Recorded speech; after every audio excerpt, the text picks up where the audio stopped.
Episodes are telling singular stories that stand on their own, that are also building up mysteries for the future of Destiny. For the episodes, we introduced this single object of immense power. And Echo is a direct result of the battle with the Witness. All of the darkness that was holding it together exploded out, colliding with the matter-making properties of light, manifesting all of these different memories inside of the Witness. This collision of darkness and light created this explosion, and so these echoes spread across the galaxy.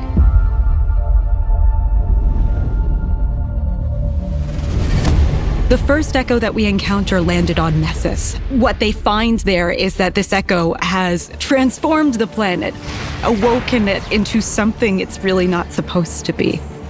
So we go down to Nessus, and we immediately realize that the Vex are acting a little strange. So we work with Failsafe and the first activity, Breach Executable. And this is a 3-player activity, arena style, kind of offensive that we haven't really done before.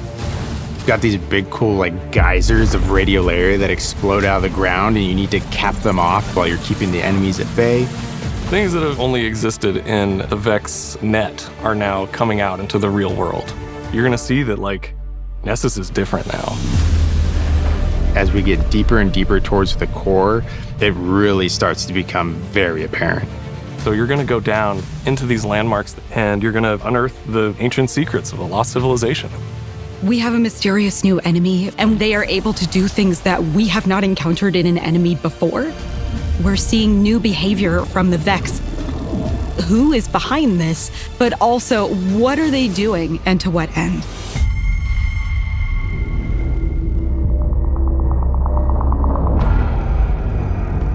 Revenant is going to be very Fallen theme. The Fallen don't have a home planet anymore. Reese has been gone for a long time, and they've been looking for a new home across the galaxy. Revenant has more dark fantasy themes. It's about slaying vampires with a touch of Splicer mixed in. The player gets to be a Slayer Baron. We'll learn that in Elixni culture, this was a role that was reserved for the most renowned monster hunters. For that one, we took a really hard lean into the vampire hunter fantasy. We're introducing the system called potion crafting. Combat potions boost your artifact directly, then your loot potions, those are going to allow you to have agency over the rewards that you're chasing.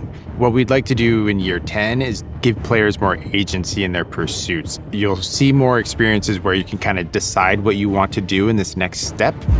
Fikrul is back, and he's got the Echo. And this is what Fikrul's using to build his new Army of Darkness.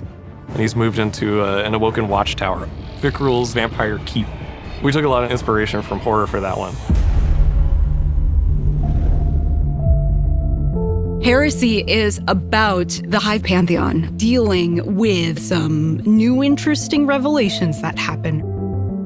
We want to take the Hive Pantheon and shake up the snow globe. It means that we want to take the existing relationships that we see inside of it and put them through such a stress test that they come out changed. In Heresy, there's this new eldritch force that's bubbling up to the surface that is opening new doors, creating powerful mysteries, and ultimately they'd lead us back to the Dreadnought. We're going back to the Dreadnought. It's awesome. Some fans might think we've forgotten about the Dreadnought completely, but we're going to give it a whole new purpose. We want this to be an eldritch, inscrutable fortress of secrets.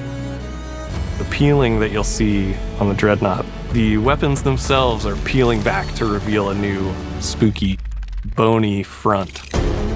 Since this release deals with kind of two big themes, we have two armor sets. We've had some armor sets that are kind of in the Eris theme in the past, but this is like straight up, I'm Eris's squad.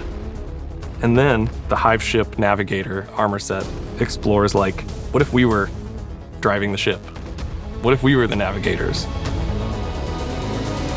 If you really like Shattered Realm, if you really liked the Coil, you're going to love this new Dreadnought activity. With every episode, there are a ton of interesting twists and turns that I don't think anybody's really going to suspect. We haven't seen anything like this in Destiny before, and I'm excited to get after it.